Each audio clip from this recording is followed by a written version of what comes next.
Your visit here was under different, happier circumstances. We hope that we will soon be able to welcome you back when peace has come to Ukraine and its people. You so richly deserve it. But your visit comes at a critical moment for Ukraine and for Europe. And your decision to visit today underlines to me the value you place in the friendship between Ukraine and Ireland.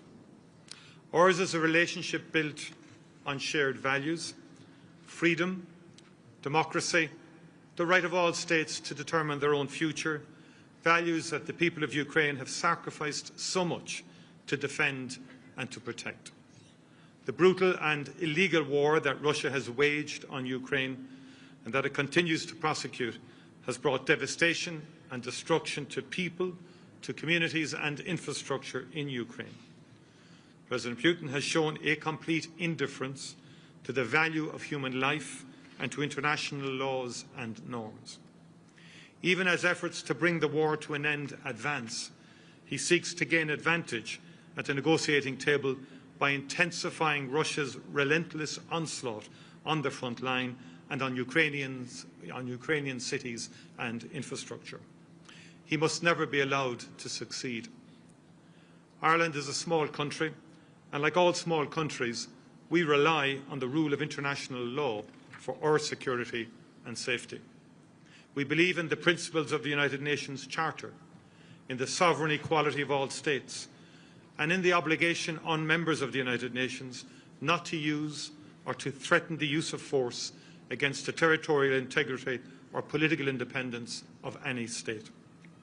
Ukraine has a right to live in peace and freedom, and the people of Ukraine have shown great courage and resolve in defending themselves and in seeking to vindicate their rights. Ireland stands with Ukraine in affirming these principles and these rights. It is shocking that the people of Ukraine are subject to nightly onslaughts of Russian missiles and drones. The people of Ukraine deserve to be safe in their own homes. Their children deserve to sleep safely in their own beds. Ireland will continue to support the people of Ukraine for as long as it takes. To date, Ireland has provided over €340 million in financial support to Ukraine, including over €170 million in humanitarian supports and €166 million in non-lethal military assistance.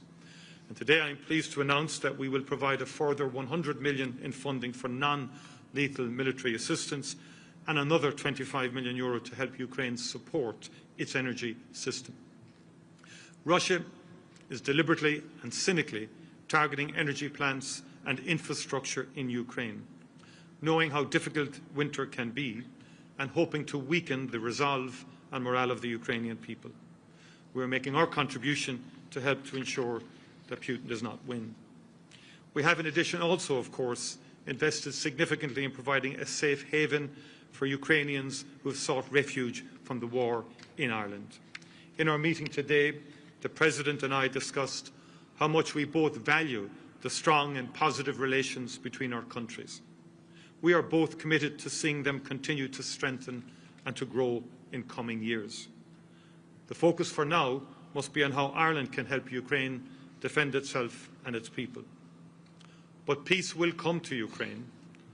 I profoundly hope that day will be soon, and Ireland will be ready to work with Ukraine and our international partners to help underpin that peace and to support Ukraine in its journey of recovery and reconstruction.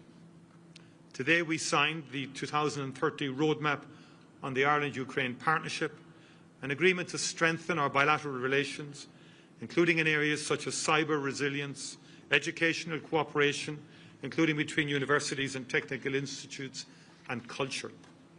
We are also both focused on how we can further strengthen economic ties between us, including business-to-business, trade and investment programmes. After our meeting here, we will both attend the inaugural meeting of the Ireland-Ukraine Economic Forum, a chance for businesses here to hear directly from the President on economic opportunities for trade and investment in Ukraine. Ireland believes that one of the most important guarantees of Ukraine's future security is its membership of the European Union. Ukraine is part of our European family. It shares the same values. It belongs in the European Union. We will continue to work, including when we hold the EU presidency next year, to advance negotiations on its membership as much as we can. The people of Ukraine are working extremely hard to achieve their EU ambitions, and they deserve our backing. EU membership transformed our country and underpins our prosperity, and we want the same for our Ukrainian friends. Finally, I took the opportunity of today's meeting to thank the President for the immense contribution that the Ukrainian people who have sought refuge in Ireland have made to communities up and down our country. Thousands of Ukrainians have come to Ireland since Russia's full-scale invasion. Some have returned home, some have stayed. They have been welcomed into the homes and hearts of Irish people, and they have become a part of the rich tapestry that is today's Ireland. When we attend the Ireland-Ukraine Economic Forum, among the businesses we will meet will be Ukrainian-led and owned enterprises that have been set up here by people fleeing the war. Ukrainians at home and abroad have shown themselves to be immensely resilient, innovative and creative, qualities that I like to think we recognise and share. President Zelenskiy, as a country with a long history of migration of our own, as a people that at times in our history have known conflict and have sought refuge and opportunity abroad, as a people who have seen peace come and our country transformed, know that for as long as Ukraine needs our help and support, Ireland will be there for you. Your struggle is our struggle. Your success will be our success. We are with you for as long as it takes. Mr. President, Volodymyr, you and the First Lady are most welcome to Ireland. We will continue to do all we can to support a just and lasting peace for Ukraine. I've always been clear that nothing can be decided about Ukraine without the involvement of Ukraine, and we will be with you when peace prevails to support the recovery and reconstruction of your country. Thank you, and Slava Ukraini. Героям слава.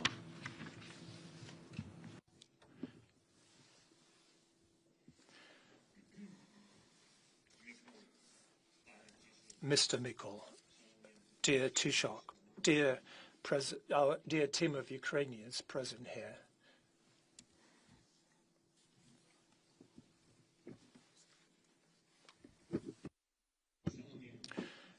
dear journalists,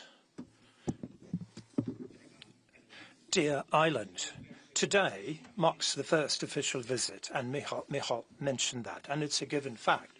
It's an official visit, first official visit by a Ukrainian president to Ireland since the establishment of diplomatic relations between our countries, and it comes at one of the most challenging and yet optimistic moments at the same time. Now more than ever, there is a chance to end this war.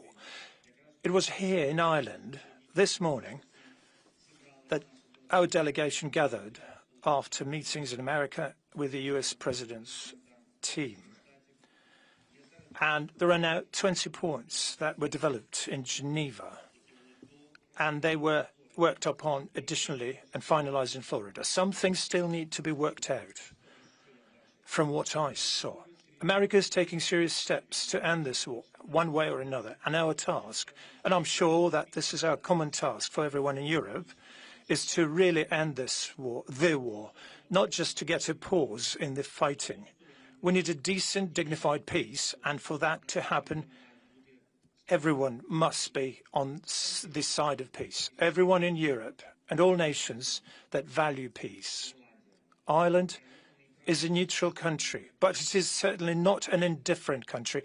We're grateful to it. You're helping us, and we appreciate it. We appreciate it very much, both. And Ireland's influence really matters because it is the influence of a large global community. May your influence always work in a way that is fair. Today, I informed both Micheál and his team about the negotiations and the current prospects, and thank you for your support. Today, we also discussed in detail the entire bilateral agenda in detail. This concerns our resilience. There is assistance from Ireland, energy support, as well as a humanitarian support package We are very grateful for all that. We have approved a roadmap for partnership between our countries, Ukraine and Ireland, for at least the next 5 years. We hope that during this period, Ukraine will become a member of the European Union, and we're grateful to you for your support on this path. We appreciate that Ireland always takes an honest and a principled approach to issues of pressure on Russia, and above all, the issues of sanctions policy. Sanctions must remain in place as long as the Russian occupation and the Russian abuse of our people continue.